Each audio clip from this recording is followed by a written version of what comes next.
With in 3 months क्या क्या होता है। और मैं बात नहीं करूंगा क्योंकि कैलकुलेशंस में कुछ टाइमिंग जो होती है वो कभी कभार मैच नहीं होती। ठीक है, हम लोग कुछ और टाइमिंग के साथ चल रहे होते हैं, मार्केट की तरफ से जो रिस्पॉन्स आता है उसकी वजह से टाइमिंग आगे पीछे हो जाती है। तो मैं कोई बात नहीं करूंगा, लेकिन मैं आपको इतना बता दूं कि बहुत जल्द वो वक्त आ रहा है जब दुनिया कहेगी, अभी तक तो हम या आप लोग कहते हैं ना इनोवेशन फैक्ट्री नंबर 1 और ओनली 1। बहुत जल्द ऊपर वाले के हुक्म से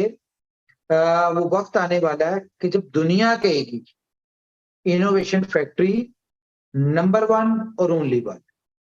तो ज्यादा डिटेल नहीं बता सकता, ना ज्यादा लंबा मीटिंग में रहूंगा, क्योंकि जितना लंबा रहूंगा उतनी ज्यादा चीजें आपके साथ शेयर होंगी। तो मेरे ख्याल से इतना ही काफी है। आप ये जी सी मेरे से बात करें। Thank you very much. Thank you, thank you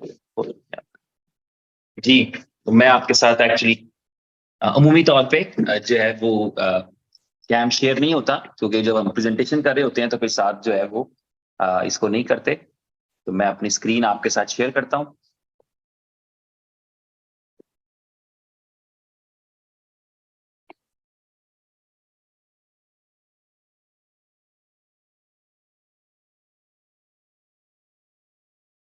और ये जो लास्ट बात थी जो उमर भाई कर रहे थे वो ये थी कि अभी जो है वो एक पॉलिसी रखी है कि जब चीजों को जो है वो ऑर्गेनाइज कर लिया जाए, प्लान कर लिया जाए तो ही बताया जाए। और ये बहुत अच्छा है। अभी मैं बल्कि मुझे अभी, क्योंकि इसमें जब आप चीजों को प्रैक्टिकल कर रहे होते हैं तो आपको डिफरेंट किस्म के चैलेंजेस आते हैं जब आप कर रहे होते हैं, क्योंकि और जैसे आपने देखा होगा गवर्नमेंट में या सरकार में या पावर में रहते हुए जो है वो चीजें जो है वो और तरह से बिहेव करती हैं, और जब आप जो है वो नहीं होते, पावर में नहीं होते, तो फिर आपको चीजें जो है वो और तरह से दिख रही होती हैं। हमारे एक भाई हैं जो पहले इनोवेशन फैक्ट्री का हिस्सा थे, आजकल कहीं और हैं। तो वो जब इनोवेशन फैक्ट्री का हिस्सा थे तो वो इस चीज को बड़ा ना कहा करते थे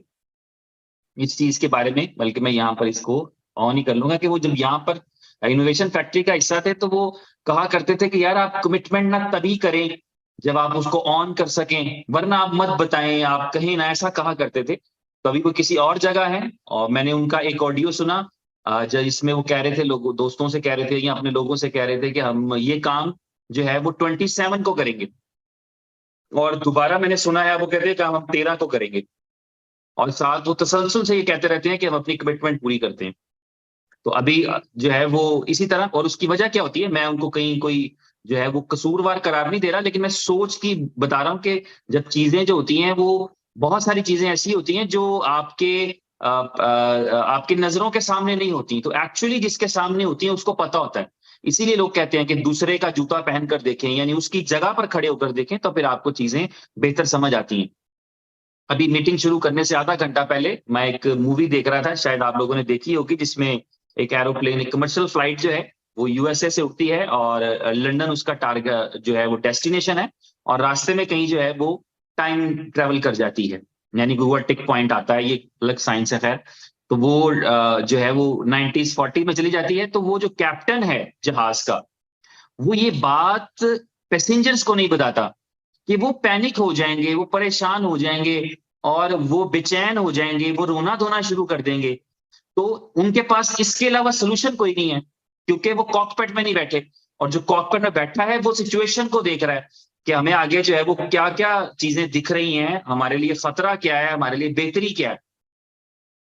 तो वो लोग जो कॉकपिट में बैठे होते हैं उनको चीजों का इदराक बहुत बेहतर अंदाज में होता है, और पिछली सीट पर बैठकर जो है वो हमें एक जो है वो अच्छा पैसेंजर होने का सबूत दें, और ट्रस्ट का मुजाहरा करना पड़ता है सिर्फ,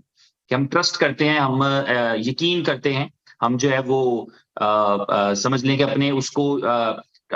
डिस्पोजल पे होते हैं कि यार इस कैप्टन के या इस क्रू के, इनकी महारत के, इस एरोप्लेन के, तो इन सब चीजों के। इसी तरह क्रिप्टो करेंसी के अंदर भी जब हम क्रिप्टो में आते हैं तो हमें पता है कि क्रिप्टो किसी एक फर्द का नाम नहीं होता, क्रिप्टो किसी एक आइडिया का नाम नहीं होता, क्रिप्टो किसी एक टीम का नाम नहीं होता, क्रिप्टो किसी एक यूजिबिलिटी का नाम नहीं होता, बल्कि तमाम चीजें मिलजुल कर आपको कोई ना कोई एक प्रोडक्ट बनाती हैं जो दुनिया की नजरों में विजिबल हो जाए। नेटवर्क के साथ जब कॉइन कोई भी लॉन्च होता है तो सबको पता है कि वो एक कमजोर कॉइन होता है, तो वो नेटवर्क का सहारा लेता है।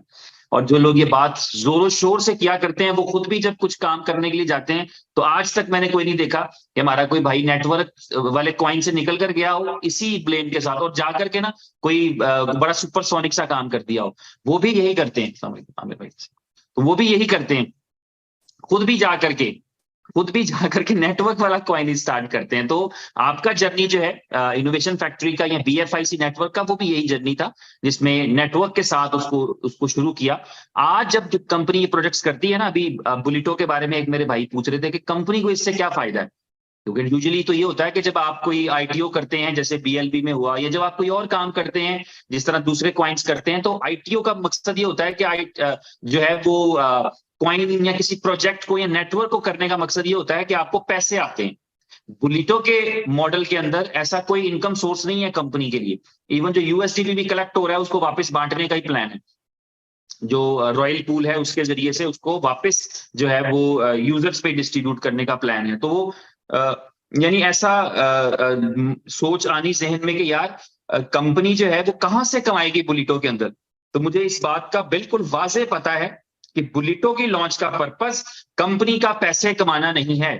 बुलेटो इसलिए लॉन्च नहीं किया गया कि कंपनी पैसे कमा ले। अगर किसी को लगता होगा कि यार कंपनी शायद 20, 50, 100 BTC कमाएगी तो ये इसके लिए कर रही है, जब जिस प्रोजेक्ट के अंदर लाखों BTC लोग कमाएंगे, 5-6 लाख BTC लोग कमाएंगे इस प्रोजेक्ट के अंदर। अगर ये प्रोजेक्ट जो है वो सही तरीके से पिच हुआ, सही तरीके से लॉन्च हुआ, सही तरीके से हमने इसको यूटिलाइज किया, इसके पूरे पोटेंशियल को समझा, इसको हमने जो है वो सही तरह मार्केट किया, तो ये कोई मुश्किल चीज नहीं है कि इस बुलेटो के प्रोजेक्ट के अंदर से अगले 6 महीने 1 साल के अंदर 5-6 लाख BTC लोग कमाकर ना लेकर जाएं। ये हो ही नहीं सकता, ये मुमकिन नहीं। तो वो जो पॉसिबिलिटी है इतनी ज्यादा डिस्ट्रीब्यूशन की, उसमें एक कंपनी का एक ID का जो है वो 100, 200, 500 BTC कमाना इसके लिए नहीं वो शुरू किया गया। तो एक्चुअली बुलेटो का जो पर्पस है वो अपनी कम्युनिटी को, जबकि एक इंतजार का दौर गुजर रहा है जिसमें हम BFIC के लिए वेट कर रहे हैं, कुछ लोग BFIC रिलीज होने के लिए वेट कर रहे हैं, कुछ लोग उसका मार्केट में, जिनको रिलीज हो चुका है वो उसका मार्केट में प्राइस अप्रिशिएट होने का वेट कर रहे होंगे। इसी तरह जो होल्डर्स हैं BLV के, वो इसी चीज का वेट कर रहे होंगे कि कभी ये जो है वो एक्सचेंजेस के ऊपर आए और वहां पर ये ट्रेडिंग स्टार्ट करे और हम इसको सेल कर पाए अच्छी और बेहतर प्राइस के ऊपर, जिस प्राइस पे बनाया है, मिंट किया है, खरीदा है, उस प्राइस से एप्रिशिएटेड प्राइस पर बेच सकें, हमारे लिए एक बड़ी हैंडसम इनकम जो है वो यहां से आ सके। तो उस जो है वो इंतजार के दौरान में बुलेटो की तरह का प्रोजेक्ट, कम्युनिटी बिल्डिंग, एक नई कम्युनिटी ऐड होती है, कम्युनिटी बिल्डिंग होती है, और उसके साथ साथ ये होता है कि आप जो आपके एग्जिस्टिंग यूजर्स हैं उनके पास इनकम का एक सोर्स आता है। मुझे अच्छी तरह याद है, बहुत क्लियरली मैं आपको जो है वो शेयर करूंगा आपके साथ कि जब BFIC नेटवर्क था उसके बाद BLove नेटवर्क लाने की जो वजह थी उसमें पब्लिक की डिमांड थी, यानी लोग चाहते थे, कम्युनिटी चाहती थी। आमतौर पे क्या होता है कि जब आप एक प्रोजेक्ट को क्लोज कर देते हैं, एक प्रोजेक्ट को बंद कर देते हैं, तो आप उसके बाद आपकी कम्युनिटी की सारी उम्मीदें उसी से जुड़ी होती हैं। लेकिन यहां पर लोगों की ये डिजायर थी, लोग चाहते हैं कि अगर काम करें तो इनोवेशन फैक्ट्री के साथ करें। वो जिस तरह से एक पुरानी सी एक बड़ी बड़ी मशहूर कहावत है कि जो कोई अपना होगा तो वो जब आपको मारेगा भी तो छांव में ले जाके मारेगा, या मारेगा भी तो चलो मरते मरते पानी जरूर पिला देगा। इस तरह की एग्जांपल्स बहुत सारी पंजाबी और मुख्तलिफ लैंग्वेजेस में मशहूर हैं। तो इनोवेशन फैक्ट्री से लोगों को ये उम्मीद होती है कि ये हमें आधे अधूरे रास्ते में छोड़ के, शटर बंद करके, दुकान को ताले लगा के कहीं चली नहीं जाएगी, जैसे माजी में हमने लाखों एग्जांपल्स देखी हैं। तो इस ट्रस्ट के साथ लोगों को पता है 19-20 होती हैं, 19-21 होती हैं, 18-24 भी होती है, बड़े यू टर्न आते हैं, बड़ी चेंजेस आती हैं, लेकिन अल्टीमेटली जो है वो लोगों के लिए, लोगों को ऐसे किसी किनारे पे नहीं छोड़ा जाता जहां वो बिल्कुल लवारिस हो, या जहां पर उनको समझ ही ना आए कि कहां जाना और किधर जाना।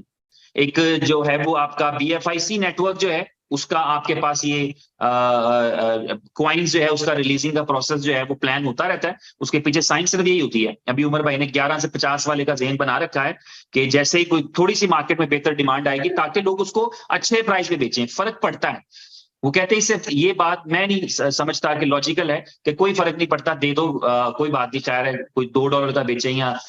10 का बेचे, उसका एसेट है। तो इस पे क्योंकि लोगों ने खास तौर पे उन लोगों को जिनको जो क्रिप्टो है वो भी इनोवेशन फैक्ट्री में आकर लर्न की है, तो उनको नहीं पता, उन्होंने 10-10 जगह पैसे गवाए भी हुए हैं। अगर इनोवेशन फैक्ट्री से कमाए हैं तो 10-10 मुख्तलिफ जगहों पर पैसे गवा भी दिए हैं, वही पैसे कहीं ना कहीं वेस्ट भी कर दिए हैं। तो इनोवेशन फैक्ट्री के साथ वो एक ख्वाहिश रहती है लोगों की कि आप कोई प्रोजेक्ट दें, ताकि कम से कम उनको ये पता है कि कंपनी स्टैंड करती है, प्रोजेक्ट चलता रहेगा। और अब जब बुलिटो की बात करें तो ये है ही डिसेंट्रलाइज, इसमें वो एक कंपनी कभी कभी कर भी लेती है कि यार ये पॉलिसी मैं चेंज कर रही हूं, तो उस तरह की पॉलिसी चेंज कर भी नहीं सकते। स्मार्ट कॉन्ट्रैक्ट में तो डिसेंट्रलाइज के अंदर जो है वो आप कोई ऐसा चेंजेस नहीं कर सकते। बाकी जो नेटवर्क के प्लान होते हैं वो दुनिया में हर कंपनी जो है वो ऑथराइज है कि उसको चेंज कर सके, कभी भी परसेंटेज चेंज करना चाहे कर सकते हैं, इख्तियार की बात है ना। मैं अगर अक्सर जब बिटकॉइन लोगों को एक्सप्लेन करता हूं तो बीटीसी के अंदर मैं ये चीज समझाता हूं या गाइड करता हूं कि जो आपका जेनेसिस ब्लॉक होता है या जो आपका पहला फर्स्ट ब्लॉक होता है जिसमें आप सप्लाई डिसाइड कर देते हैं, वो सप्लाई जो है इसलिए फाइनल कर दी जाती है और उस सप्लाई में लास्ट वाले से जो है कॉइन पहले आता है। बहुत सारे लोगों को इसका नहीं पता, एक टेक्निकल चीज है कि जब आप 100 कॉइन बनाते हैं तो जो जिस कॉइन का नंबर 100 होता है ना वो पहले रिलीज होता है। ये बहुत सारे लोगों को नहीं पता, लोगों को लगता है कि 1 से शुरू हुआ 100 तक, लेकिन ये रिवर्स होता है। और उसकी वजह ये है जो जिसको मैं आसान लफ्जों में समझाता हूं कि जब आप एक गिनती गिनना चाहें और सब मिलकर तय कर लें कि यार गिनती गिननी है 100 तक काउंटिंग करनी है, ये सब लोगों ने कंसेंसस से डिसाइड कर लिया। और जब 100 पे पहुंचते हैं तो हम कंसेंसस कर लेते हैं कि यार 100 नहीं अब 200 कर लेते हैं, क्योंकि बड़ी वक्त की जरूरत है, हालात की जरूरत है कि 200 तक गिनना है। ये मुमकिन है ना, पॉसिबल है। लेकिन जब हम गिनती उल्टी शुरू करें 100 से, तो 100 से उल्टी गिनती शुरू करें तो हम 1 पे आते हैं, 0 पे आते हैं, हम 101 पर नहीं जा सकते। तो इसी तरह जो है स्मार्ट कॉन्ट्रैक्ट के अंदर जो है वो आपके पास आप चीजें फिक्स कर चुके होते हैं, फिर आपने उसी के साथ चलना होता है। जिसकी बड़ी एग्जांपल ये है कि अभी चैलेंज आया आपकी इसमें स्मार्ट कॉन्ट्रैक्ट में, तो आपको पूरा नया डिप्लॉय करना पड़ा, सारा कुछ वापस करके रिवर्स करके नए बॉन्ड्स करके उसको करना पड़ा। तो एनीवेज मैं अभी स्क्रीन शेयर करूंगा आपके साथ, बात कहां से कहां निकल गई, और ताकि नए लोग जो हमारे साथ बैठे हैं 5-10 मिनट में उनको थोड़ा सा मैं सिर्फ चाहूंगा कि उनको ये प्रेजेंट कर दूं, जिन्होंने पहले स्मार्ट कॉन्ट्रैक्ट नहीं